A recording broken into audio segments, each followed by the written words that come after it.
依然妈妈，好。其实，我们镇上的很多干部都是年轻人，而且好多都不是本地人，每家都有自己的具体困难。你看，你刚才还问我，我也是当妈的，对吧？咱们都有孩子，但是我想告诉你的是，咱们这些当妈的呀，要尊重孩子的选择，对吧？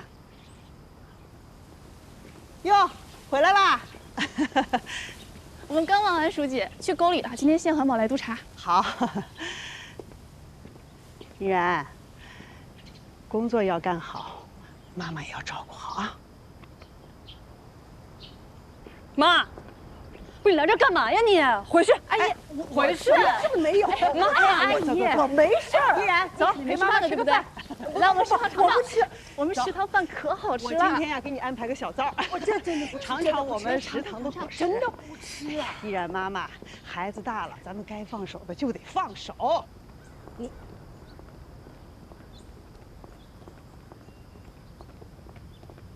你能走慢点不能啊？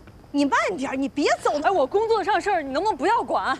你是我生的，我当然要管了。我是你生的，但工作上的事儿跟你没有关系啊。哎，怎么没关系了？你站住！你给我站住！我现在做的一切都是为了你好。我跟你讲，我跟我爸不一样，我不会像我爸一样一辈子听你的话。你爸要是听我的话，他就不会是现在他就不应该听你的话。我现在在想，如果我爸当初没有听你的话，他会不会就不会出事儿？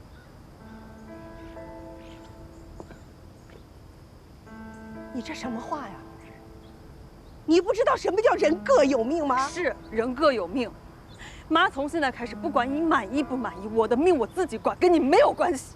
什么没关系？你给我站住！你说清楚了。我生的你怎么没关系啊？啊，你什么事儿我都得管，怎么可能不管呢？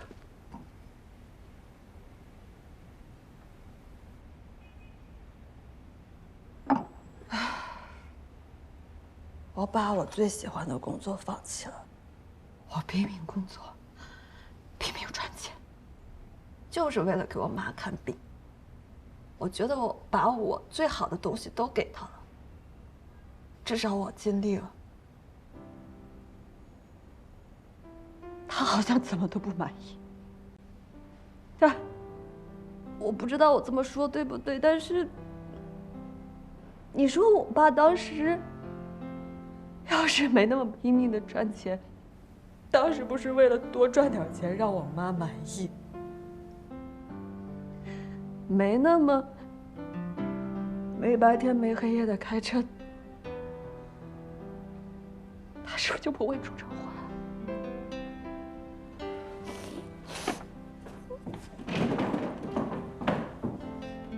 别哭了，这不是你的错。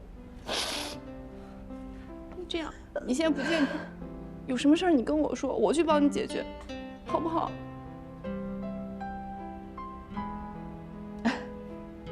别哭。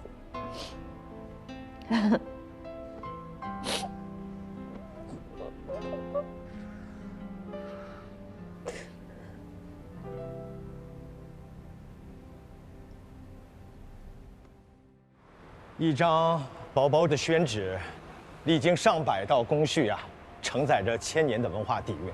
我们中国的文化自信从哪儿来？就是从祖先留下的这些宝贵遗产中来呀。要珍惜这些宝贵遗产，就是不能简单的叫它摆在供桌上供着，而是要想办法让它融入到时代发展，进一步融汇到老百姓的日常生活中来。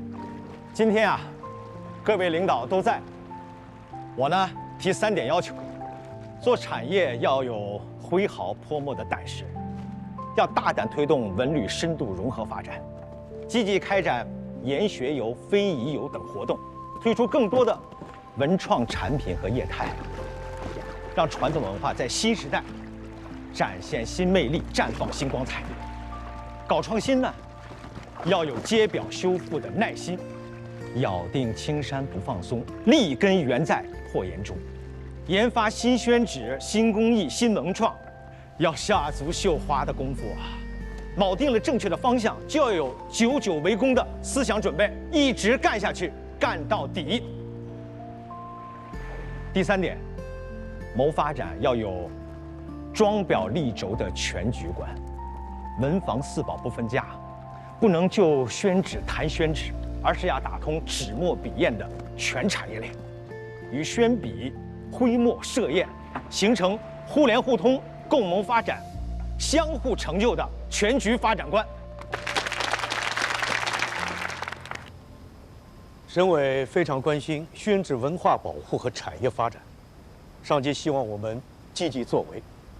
陈书记、董书记，我建议你们跳出局部思维，思路要更开阔一些，胆子要再大一些，以全局视野谋划产业创新。省委和我们市委会给你们支持，做好你们的后盾。好，秦副市长您放心。我们呢一定会尽快的落实这个事情，请您放心。好，来，请。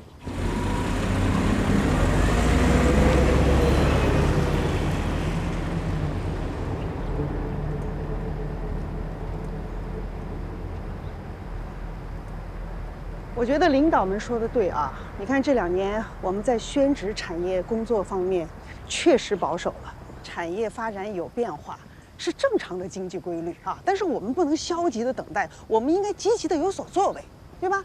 是得拿出一些积极的举措出来了啊！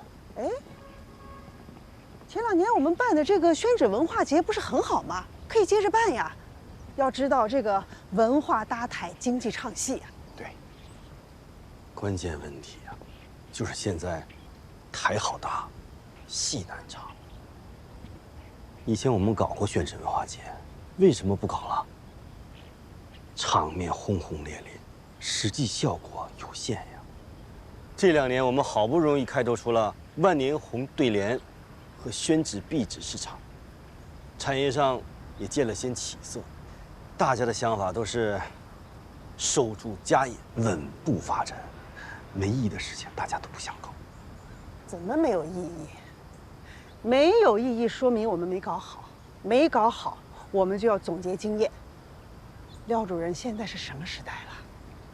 我们要利用好现在的自媒体时代，让更多的人知道、了解、喜欢我们宣纸。所以啊，我个人认为，这个工作要做，还得尽快办。接下来这就是我们工作的重点。这样，廖主任。这个项目就交给你们经发办，尽快的落实，好吧？唐书记，我说不能搞啊，不是瞎讲。我跟很多产业上的人谈过心，我讲的是民意啊。你要是硬性摊牌给我，搞不好会闹出事情来。所以才让你搞好吗？努力的搞好啊！不是什么事情努力就能搞好的，搞不好那就是自讨苦吃，贻小大方，自取其辱。廖主任，好多事情呢，你把困难想到前面是好事儿，但是不能总是这么临事而聚，你还要记住，好谋而成啊。就这样，这个事儿啊，马上办。你们尽快的给我拿出一份可行性报告，明天我就要。报告可以写，但可行不可行，还得结合实际情况。我要的是可行性报告。不可行报告？办文化节是好事啊，为什么要写不可行报告呢？谁告诉你是好事情？凡事要顺势而为，顺时而为。春节大家都想过，你见过清明过春节的吗？廖主任，你这么打比方不对啊！省领导刚来做调研，充分表达了对宣纸产业发展的支持与肯定，而且现在办这个宣纸文化节的正是时候。刚刚宣传部的直播我们也看了，对吧？省领导说要办文化节了吗？哪句话说的？在哪儿说的？什么时候说的？不要拉大旗扯虎皮！我跟你说，林依然，年纪轻轻的要诚实，要脚踏实地，一切从实际出发。不是，那办文化节怎么就不脚踏实地，怎么就不从实际出发了呢？办这种大型活动，我是非常有经验的，一定要谨慎、谨慎再谨慎。表面上看热热闹闹的，到最后没有一点点实际收益，没有一点点经济效益，你可怎么办呀？那就想办法让文化节给大家带来收益就好了。事情要都像你想的这么简单，我们的文化节为什么停办了这么多年？我们都是吃喝等死的笨蛋，就你聪明啊？没有，所以才把报告写好，这做才有成功的希望，这不做连希望都没了。哎呦，别生气，廖主任，你别生气。关键是，我们也没写过什么不可行报告，不可行就不搞呗，还写报告干什么？这是领导要求，这个理由够不够充分？我只是觉得领导不可能说让写不可行报告。什么叫你不相信？我不是你领导吗？我说的不够清楚吗？您是我领导，您也说得很清楚，只是我觉得他不应该。我不要你觉得，我要我觉得，就按我说的写。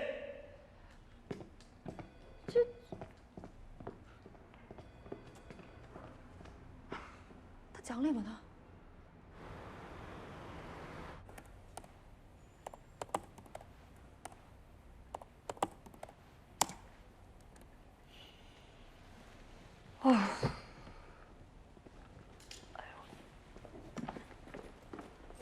哦，写完了。你这看着像一夜没睡似的。打了个盹儿。不可行性报告，你就把不可行的原因列出来不就行了？有那么麻烦吗？但是吧，我这越写越觉得可行了，而且非常可行。我看。你写的是可行性报告。哎，廖主任现在在哪儿呢？后山陪环保局验收整改效果。你不会是想……哎，出事跟你没关系啊，我担着。姐姐，我求你了，算了，你要是这么搞，咱们就没安生日子过了。我早习惯了，他该骂就骂吧，这工作不能不做呀，对吧？我还有事儿，你自求多福吧。哎，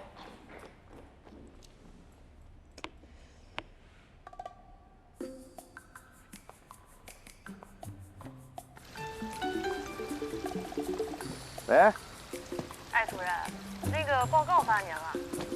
哎，我正忙着呢，回去再说。哎，那个葛主任已经在催了，说彭书记等着看呢。我老花眼，看不清手机上的字，你又不是不知道。哦，那我就跟葛主任说一声，就说等你回来了再给彭书记看。林依然，你是成心找我麻烦是不是啊？啊？是按我说的写的吧？那送过去吧，啊。哎。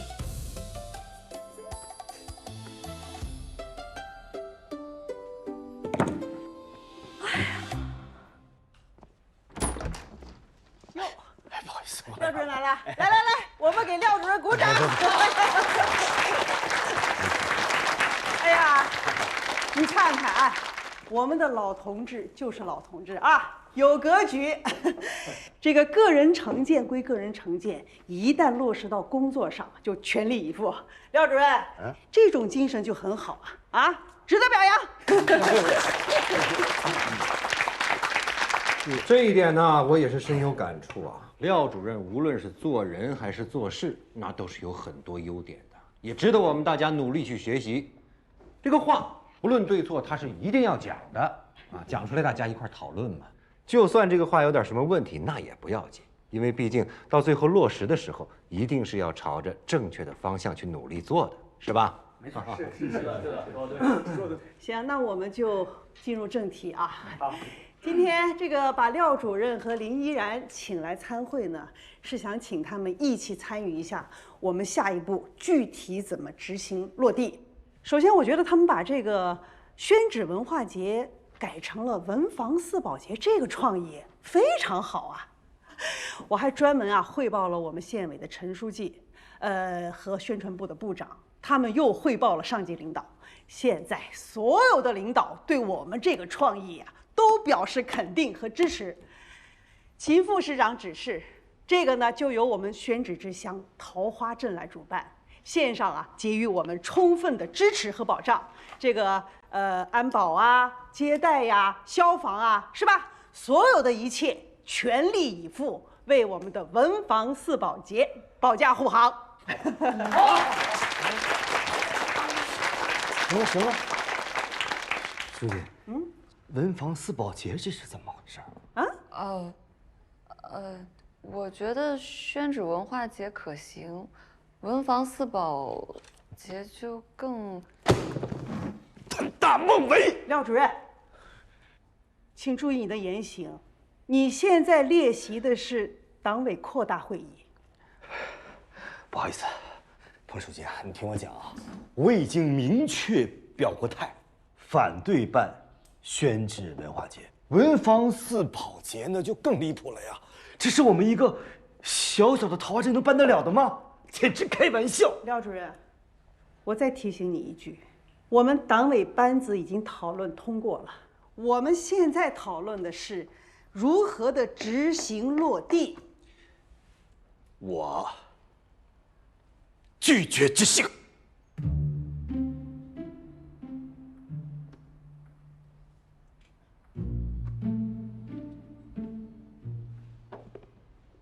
廖主任，你个人有什么想法，你可以保留。不好意思，现在请你离开会场。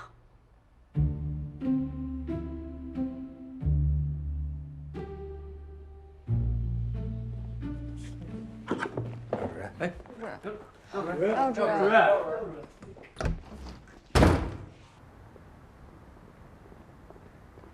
廖主任，廖主任，我承认不该瞒着你做这件事情，我向您道歉。大可不必，就一个1万多人口的小镇，你们有什么资格搞文房四宝文化节？等你们搞砸了，伤了很多企业家心，你就当着给他们道歉。我觉得我们能把这个大会办好。不是我们，是你们。既然你这么坚定，我随时准备为你们的巨大成果喝彩。廖主任，异想天开。廖主任，依然，彭书记，没事儿，吃饭。没事儿，吃饭。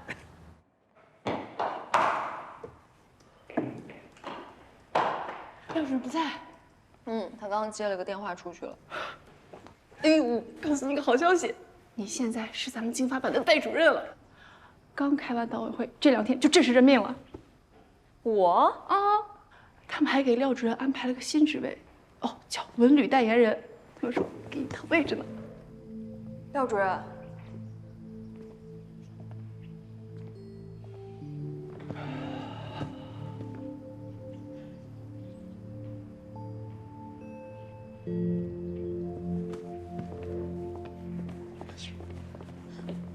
廖主任，刚刚桃子都跟我说了，这不是我想要的结果，我觉得这对你不公平。别演了，我去找彭书记。依然，演戏还演全套，我真是小看你们这些年轻人了。主任，依然他不是那样的人。依然，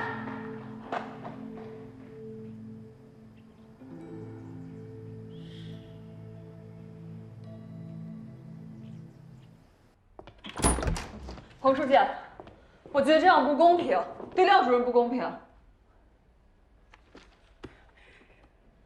那把他提升成副镇长，你觉得公平吗？小李，镇上的人事安排是儿戏呀，组织上安排的是工作，考虑问题的角度也是工作。你觉得不公平，那你替镇上安排？你是不是听到什么闲话了？他们说，把廖主任调走是为了给我腾位置。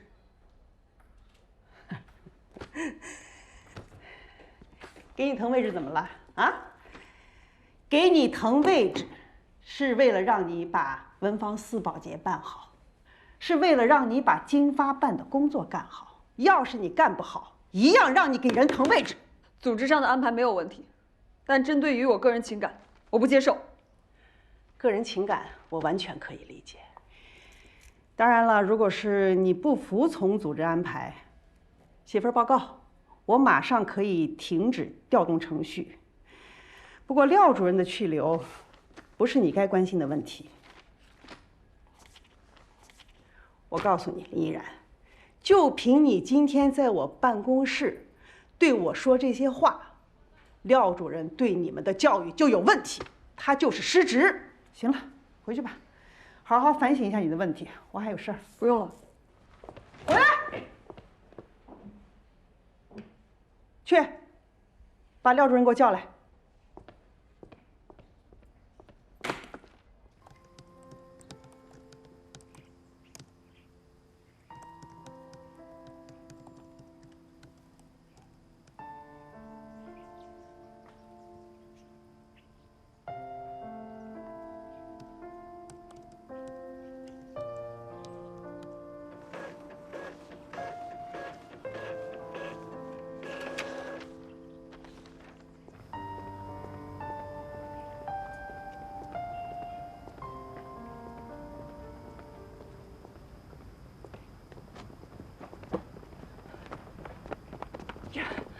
彭书记现在就在气头上，你要是进去，只会顶得廖主任下不来台，你知道吗？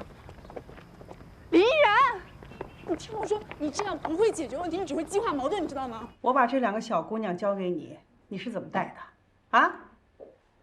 天天拦着护着，你是要把她们培养成娇生惯养的大小姐啊？廖主任，队伍你是怎么带的？你带得好队伍吗？年轻人。有机会、有条件，你就得让他们去冲，要培养他们这个肩上扛担子的能力。跌倒了怕什么呀？跌倒了爬起来，再跌倒再爬起来。这要流血。这个节骨眼上，彭书记他不会放你走的，不服气就跟我了。泡杯茶，看书，天天跟人讲历史故事。你说我们桃花镇能发展吗？你带得好队伍不？彭书记，我很愿意做文航自保的工作，再苦再累我都没有二话，但是我就是不能做经发办代主任的位置。如果不行，这是我的辞职报告。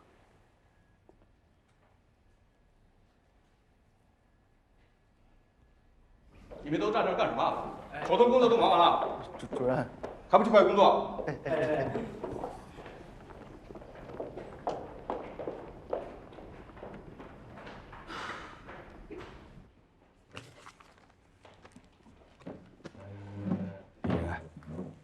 回去。主任，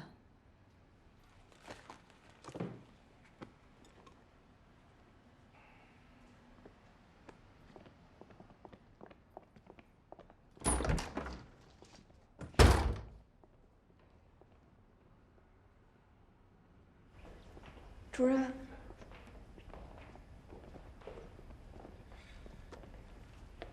我记得你们2个是要请我吃饭来的。我说过，我也说过，我说请您好多次，您都讲原则，不让我请。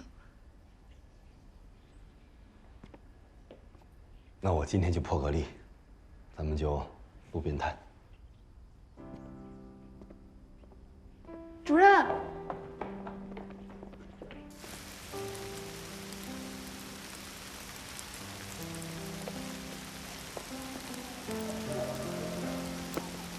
主任，还有这个。好。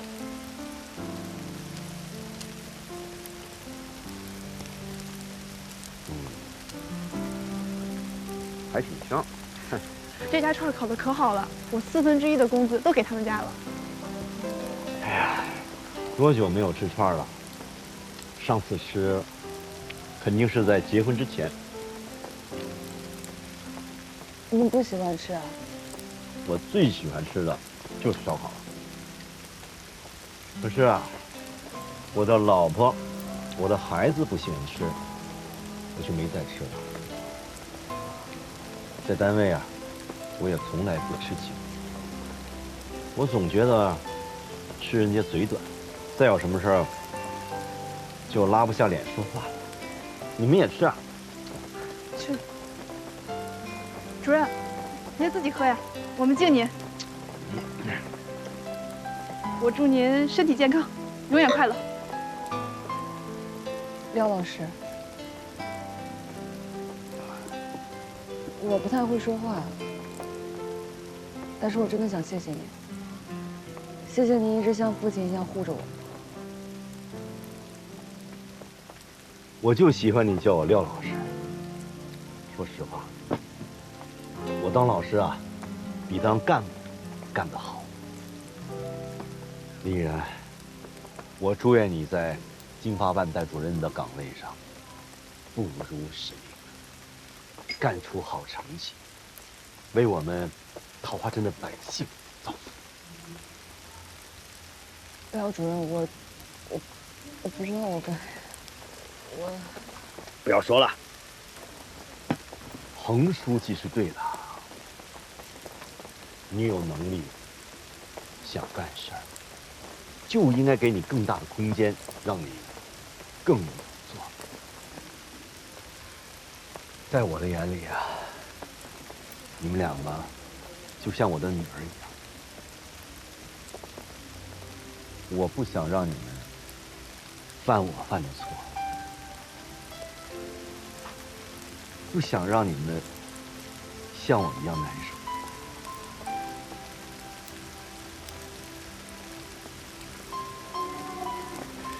不说这些了，往后的日子啊，得你们自己走，好好干，别学我。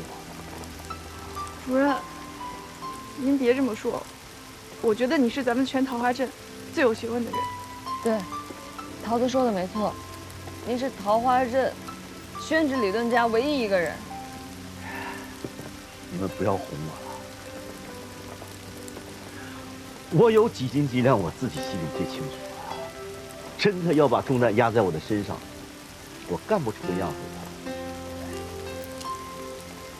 在单位，这个喊我廖主任，那个喊我廖老师，背地里没人瞧得起我。在家里，我老婆嫌我没有出息。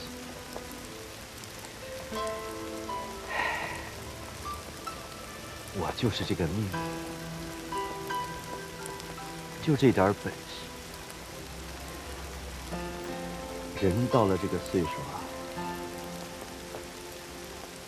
就得认命。主任，您别灰心丧气的。文旅代言人怎么了？我觉得文旅代言人特别好，能把咱们桃花镇宣传出去，多有意义的事儿啊！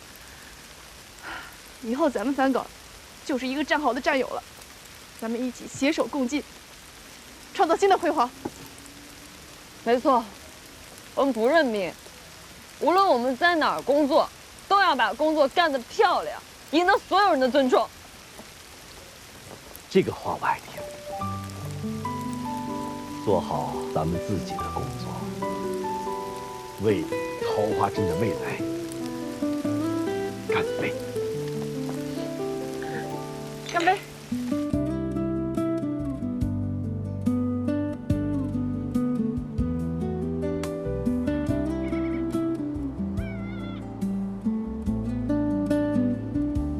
不管我们现在再怎么加班加点，再怎么倒班，就算24小时不停工，都不可能完成你安排的任务。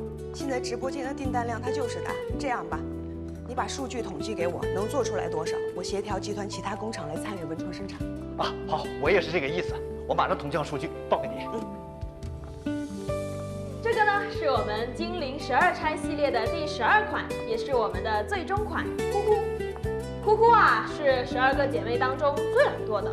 它是我们金陵12钗系列的限量款，全球啊只发售1000个。大家听的没错啊，我看见还有不了解情况的粉丝在问啊，从哪里能买得到哭哭呢？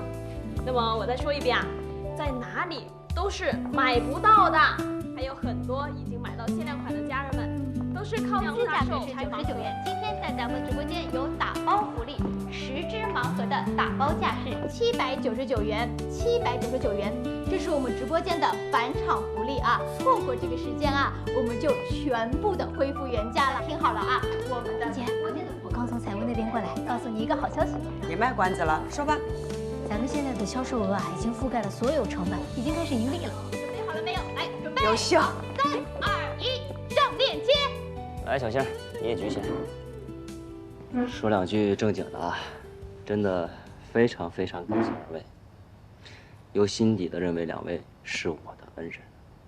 你这话说的是对的，要没有我跟辛总啊，你现在啊，都回家捞纸去呢啊！哎，那话怎么讲？啥也不是，啥也不是。夸你两句还喘上了，干杯吧！啊，干杯！感谢辛总啊啊！嗯。轩辕叔叔，哎，我想去你那儿看看你设计的东西。我爸说你设计的潮玩可好了，随便哪一个都值5000块钱。啊？对吧，爸爸？值5000块钱。也没有都那么贵吧？我记得你那个手办，好像就99吧？啊？没有呀，10个打包价799啊。哎，这个价格是合理的。卖的太便宜了，至少2000。你们在说什么呢？哦，小星喜欢直接去公司拿呀。不，小星，我带你去啊。啊不，那不行，那怎么能随便拿呢？那再怎么说也是你轩辕叔辛辛苦苦设计出来的，是吧？啊，轩辕啊，2000值，2000值啊，2000值。哎，你赶紧带着小星去看看你的潮玩。行吧，来，小星，轩辕叔叔带你去啊。轩辕叔叔带你好好亲自讲解啊！这个时候就得让他去我就不管你爸要这个讲解费了啊！给，年轻人创业那就得付出劳动了，就得给钱。走啊，小星。这孩子太闹腾了，没吃好饭吧？啊，没有，吃好了。哦，那我们找个清静点的地方聊聊天。太晚了，我熬不动了。时间还早着呢。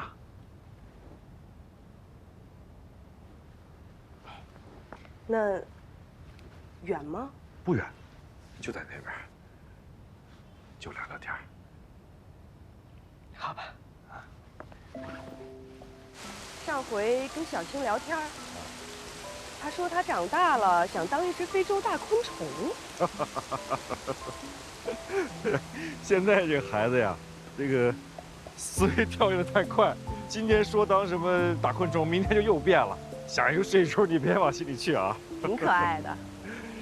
但肖总啊，今天吃饭的时候你也听到了，小新他说了，不喜欢你穿得太夸张，说明小新啊不希望成为焦点。心总啊，怕你笑话了，心总。行了，当着孩子面我没好意思说。其实我穿成就他说的那样，戴着大链子那种，都是故意的。小星读寄宿学校，我是怕班同学欺负他，尤其是你们同学。你也是不容易。金总，我们家的情况你也应该清楚。小星挺可怜的，从小就没有了妈妈。我呢，平时工作又忙，对她照顾少，再加上我的教育方式确实是有问题，所以她不愿意搭理我很正常。我还是恳请你，如果有时间的话，帮帮我，就算替我好好照顾照顾她，多陪陪她，哪怕……你别这么说，其实我跟小新待在一起，我收获了很多快乐，我挺喜欢他的。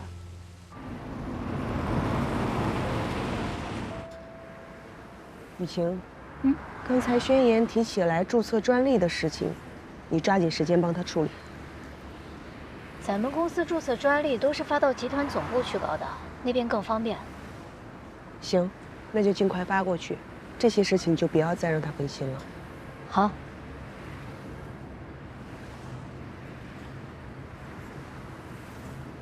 欣姐，怎么看起来有点不太高兴的样子？没有，我就是觉得小星那个孩子很可爱。真是想孩子了？妈妈，你回来了。怎么着也应该把孩子带上啊！你可是他妈妈呀。没办法，法院已经判给他爸爸了。我会常回来看他的。梁姐，你照顾墩墩那么多年，你把他当自己孩子，你帮我照顾好他啊！我知道，您放心吧啊！谢谢。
忙完了，那你赶紧去小岭啊，尽量把事情一次性都解决了，后面没什么时间了，我还得去开文房四宝文化节启动会啊！哎，过来，干什么啊？我今天看群里说，彭书记把咱们经发办设置成了文房四宝文化节筹备会的执行组啊。那个执行组目前就咱俩，我组长，你副组长。那个彭书记是领导小组的组长，罗副镇长是副组长。等会儿，咱都是官儿，谁干活啊？都干活啊。当然了，彭书记呢还要管着镇上的正常运转，主要还是罗副镇长带着咱们看。哎，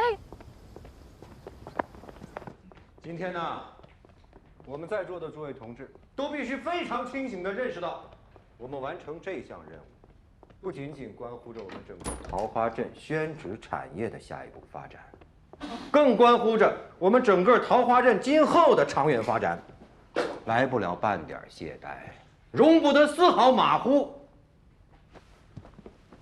林主任，怎么坐那儿了？这儿都给你留好位置了，快过来！快来，快来！你是彭书记钦点的执行组组长啊，你肩上的担子最重，面对着考验也是最大的。我得让你坐我身边，我怕你临阵脱逃啊！你这要是跑了，我们这么多人，我们全完了啊！那具体的人员安排，一会儿让林主任细讲。这一次各部门一定要明确到人，待会儿把具体的人员名单和联系方式全部汇总到林主任这里。那么一切的一切都要听林主任的统一指挥，没问题吧？没问题。罗副镇长，他这个组长就是个虚职，您是具体负责人，大家还是要听你的指挥。出了问题，林依然也应该跟你反映，由你来处理。老廖啊，你要敢于把权力下放给年轻人嘛，你要相信他们的能力。你们看啊，现在安保、消防，包括紧急救护，县里头已经专门成立了一个指挥部进行安排，还专门成立了一个接待办，就是来负责全国各地的迎来送往。那么诸位呀，我们还剩下什么了？不就是宣纸大市场这一块，把摊位和相关的事宜组织好吗？林主任，你来给说两句。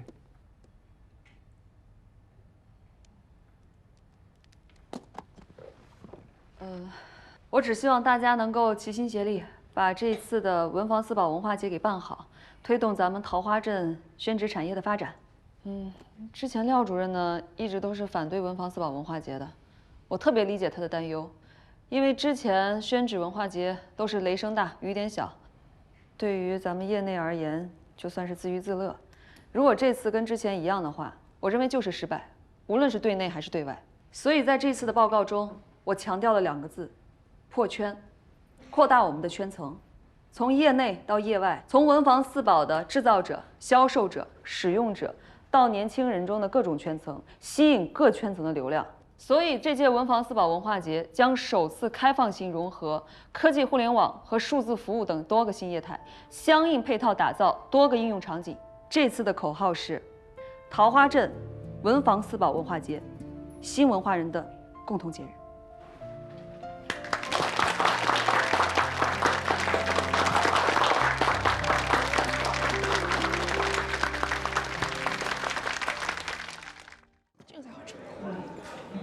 廖主任，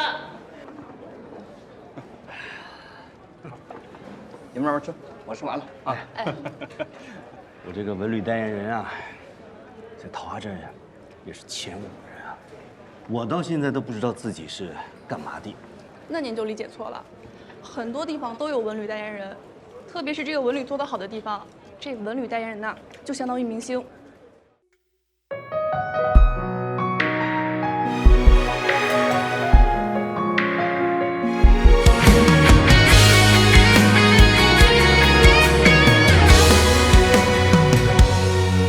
一张薄薄的宣纸，承载千年的底蕴，祖辈传承着记忆，一脉金揣一成戏。淡淡墨香飘江南，千年古镇有灵气。那人那方那工艺，留下多少传奇？ 这山水灵气，有多少故事？只此那情侣养育着土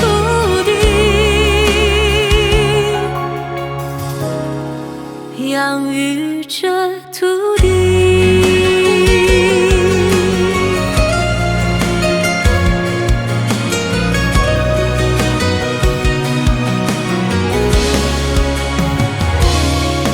一张薄薄的宣纸，承载千年的底蕴，祖辈传承着记忆，一脉金揣一成戏。纸上阡陌写丹青，方寸之间有真情。愿以世间多风情。